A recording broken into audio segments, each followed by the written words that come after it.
नमस्कार, मैं अनिल शर्मा आपका एक बार फिर से स्वागत करता हूं आपके अपने YouTube channel commerce by Pathak sir में। आज डिसोल्यूशन चैप्टर का ये थर्ड वीडियो है जिसमें हम treatment of workman compensation reserve सीखने वाले हैं। जैसा कि आप जानते हो, यह एक स्पेशल रिजर्व है। इसकी ट्रीटमेंट हमने हर चैप्टर में आप स्पेशल तरीके से की है, तो इसी तरह इस चैप्टर में भी इसकी ट्रीटमेंट स्पेशली आपको करनी पड़ेगी। देखिए, वर्कमैन कंपनसेशन रिजर्व क्या होता है मैं आपको बता चुका हूं पहले भी, फिर भी शॉर्ट में बता देता हूं, क्योंकि हमारे जो वर्कर होते हैं वो फैक्ट्री के अंदर ऑलवेज रिस्क में काम करते हैं, ठीक है। और एम्प्लॉइज जब भी काम कर रहे होते हैं उन्हें बहुत तरह के रिस्क होते हैं। कई बार उनको एक्सीडेंट का सामना करना पड़ जाता है और समटाइम्स इवन डेथ भी हो जाती है। ऐसे केस में कंपनी को, उसकी फैमिली को या उन्हें फाइनेंशियल सपोर्ट देना होता है, तो ये कंपनी के लिए एक लायबिलिटी बन जाती है। इस लायबिलिटी को कवर अप करने के लिए एक रिजर्व बिजनेसमैन पहले से ही तैयार रखता है, ताकि अगर ऐसी कोई लायबिलिटी आ जाए तो एकदम से बिजनेस से इतने पैसे जाएंगे तो बिजनेस की फाइनेंशियल हेल्थ खराब हो जाएगी और उसके पास वर्किंग कैपिटल कम हो जाएगी। तो इसलिए वो पहले से ही इस प्रॉब्लम के लिए तैयार रहता है, और जब वो तैयार रहता है तो रिजर्व बनाता है। अब हम फर्म बंद कर रहे हैं, ठीक है। अब हम फर्म बंद कर रहे हैं। We are going to close down the business of the business. Then what to do if there is workman compensation reserve? तो देखिए, 4 केसेस हैं जो हो सकते हैं। पहला केस यह है कि आपको सिर्फ बैलेंस शीट में वर्कमैन कंपनसेशन रिजर्व दिया है, there is no information in adjustment regarding the workman compensation reserve, ठीक है। वर्कमैन कंपनसेशन रिजर्व के regarding there is no information in the question in adjustment, then it will be treated like a general reserve. जैसे कि general reserve को हम क्या करते हैं, कैपिटल अकाउंट्स में ट्रांसफर करते हैं, वैसे ही इसको भी हम क्या करेंगे, पहले केस में workman compensation reserve, workman compensation reserve account debit to P's capital account to Q's capital account. अगर 2 पार्टनर हैं और वो इक्वली बांटते हैं, ठीक है। आपको पता है इस चैप्टर में न्यू रेशियो का कोई फंडा है नहीं, एक ही रेशियो मिलती है, वो ही रेशियो आपने यूज में लेनी है हर जगह। तो 20,000 को अगर मैं मानू इक्वली बांटते हैं तो 10,000 10,000। तो यहां से आपको समझ में आया, अगर कंपनसेशन रिजर्व रियलाइजेशन अकाउंट में बैलेंस शीट में सॉरी है, तो आपको सिंपली क्या करना है, ये देखना है कि इंफॉर्मेशन क्या कहती है। अगर कोई इंफॉर्मेशन नहीं है एडजस्टमेंट में, तो रियलाइजेशन अकाउंट से इसका कोई लेना देना नहीं है। You have to transfer it to the capital account. आपको क्या करना पड़ेगा, कैपिटल अकाउंट में ट्रांसफर करना होगा। Second part, liability for workman compensation is 10,000। अब देखिए, वर्कमैन कंपनसेशन रिजर्व आपका 20,000 है, लेकिन लायबिलिटी 10,000 है।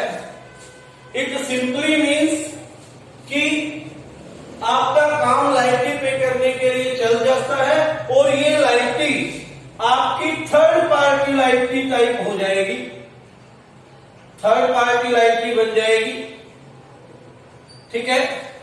तो आपने क्या करना है, जितने की लायबिलिटी है, जितने की लायबिलिटी है उसे आपने रियलाइजेशन अकाउंट में ट्रांसफर कर देना है, workman compensation reserve account. As a third party liability इसको माना। ठीक है, यानी कि यहां से एंट्री क्या हो गई, workman compensation reserve account debit to realisation. ठीक है, टू रियलाइजेशन अकाउंट, जितने की भी लायबिलिटी है। अब लायबिलिटी पे करने के बाद भी रिजर्व में हमारे पास कुछ पैसा, कुछ रुपए बाकी है। There is surplus in reserve after being paid the liability. तो 20 में से 10 तो लायबिलिटी हमने ट्रांसफर कर दी है रिजर्व को realisation as a third party liability, और बाकी जो बचा उसे पार्टनर्स आपस में बांट लेंगे। यानी क्या एंट्री हो जाएगी, workman compensation reserve account debit to P's capital account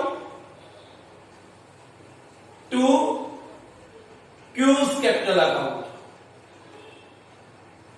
5,000 10,000 बचे आपके, इसको इक्वली बांटोगे, 5,000 रुपए आपको मिल जाएंगे। ठीक है बात। उसके बाद ये 2 पॉइंट्स हो गए हैं आपके। पॉइंट नंबर 3 डिस्कस करने जा रहा हूं मैं। 3rd पॉइंट में क्या कहता है, तीसरे पॉइंट में उसने आपको कहा है कि liability for workman compensation is 20,000। Workman compensation की लायबिलिटी 20,000 रुपए है। रिजर्व भी कितना है देखा हमने, 20,000 रिजर्व था और लायबिलिटी 20,000। काम चल गया भाई, जितनी लायबिलिटी उतना रिजर्व चला गया। ठीक है, तो हमने कंप्लीट रिजर्व यहां पर ट्रांसफर कर देंगे as a third party liability, workman compensation reserve. कितना, 20,000, यानी क्या एंट्री हो जाएगी, workman compensation reserve, workman compensation reserve account debit to P's capital account to Q's capital account.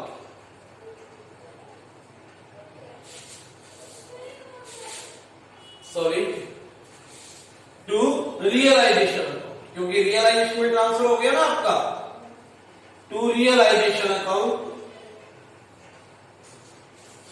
क्योंकि लायबिलिटी बन गई है सारी की सारी आपकी लायबिलिटी है। रियलाइजेशन में आपने क्या कर देना है, 20,000 का 20,000 ट्रांसफर कर देना है। ये थर्ड केस है। हमने यहां पर कुछ नहीं किया, जो लायबिलिटी थी वो कंप्लीट लायबिलिटी हमने मान ली और पूरी की पूरी लायबिलिटी को रिजर्व में रियलाइजेशन में ट्रांसफर कर दिया। थर्ड केस भी हो गया। केस नंबर 4, चौथा केस जो हो सकता है वर्कमैन कंपनसेशन रिजर्व का, लायबिलिटी कहता है 30,000 रुपए। लायबिलिटी कहता है कि 30,000 रुपए है और 30,000 रुपए लायबिलिटी आपने पे करनी है। बट आपके पास रिजर्व कितना है, आपके पास रिजर्व कितना है ये आपने देखना होगा। रिजर्व आपके पास है केवल 20,000, लायबिलिटी है 30,000। तो आपने क्या करना है, ट्रांसफर करना है रिजर्व को, कंप्लीट रिजर्व को, जो 20,000 रुपए है इसमें, by workman compensation reserve account debit 20,000, यानी कि entry workman compensation reserve, workman compensation reserve account debit to realisation account. कितना? 20,000। लेकिन हर केस में याद रखें, जितने की लायबिलिटी आपको कहा गया है वो आपने यहां पर पे भी करनी है। To bank liability for workman compensation paid, चाहे कितने की भी रही हो। अब जैसे यहां पर 30 की थी तो 30 की लायबिलिटी पे की, एंट्री क्या हो जाएगी इसके लिए? Realisation account debit to bank account, to bank account 30,000। ये आपका वर्कमैन कंपनसेशन रियलाइजेशन और रियलाइजेशन की ट्रीटमेंट थी जो आपको करना है। उम्मीद करता हूं आपको समझ में आ गया होगा। और चैनल अगर अभी तक आपने सब्सक्राइब नहीं किया तो सब्सक्राइब कर लें। धन्यवाद।